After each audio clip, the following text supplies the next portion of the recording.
চট্টগ্রাম নগরীর double mooring থানাধীন বারিক building মোড়ে ডাকাত দলের মূল হোতা আরিফ হোসেন ওরফে মেহেদী হাসানকে গ্রেফতার করেছে পুলিশ।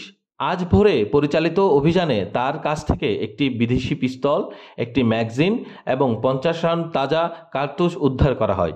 32, 33, 34, 35, 36, 37, 38, 39, 40, 119। গত 25 ফেব্রুয়ারি একই এলাকায় ডাকাত দলকে ধরতে গিয়ে ছুরিকাঘাতে আহত হন 2 পুলিশ সদস্য।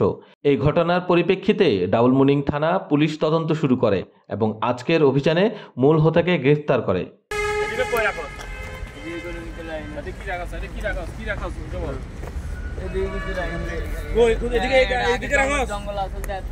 তার দেওয়া তথ্যমতে পূর্বে মেহেদীবাগস্থ আমিরবাগ আবাসিক এলাকার একটি বাসা থেকে চুরি করা স্বর্ণ অলংকার উদ্ধার করা হয়।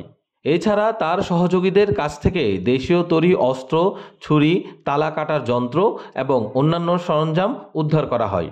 ডাবল মুরিং থানাধীন ভারপ্রাপ্ত কর্মকর্তা জানান, গ্রেফতারকৃতদের বিরুদ্ধে অস্ত্র ও ডাকাতি প্রস্তুতি আইনে মামলা দায়ের করা হয়েছে এবং তাদের আদালতে পাঠানো হয়েছে। চট্টগ্রাম মেট্রোপলিটন পুলিশের পক্ষ থেকে জানানো হয়, নগরীতে অপরাধ দমনে নিয়মিত অভিযান পরিচালনা করা হচ্ছে এবং এই ধরনের অপরাধের বিরুদ্ধে কঠোর ব্যবস্থা নেওয়া হবে।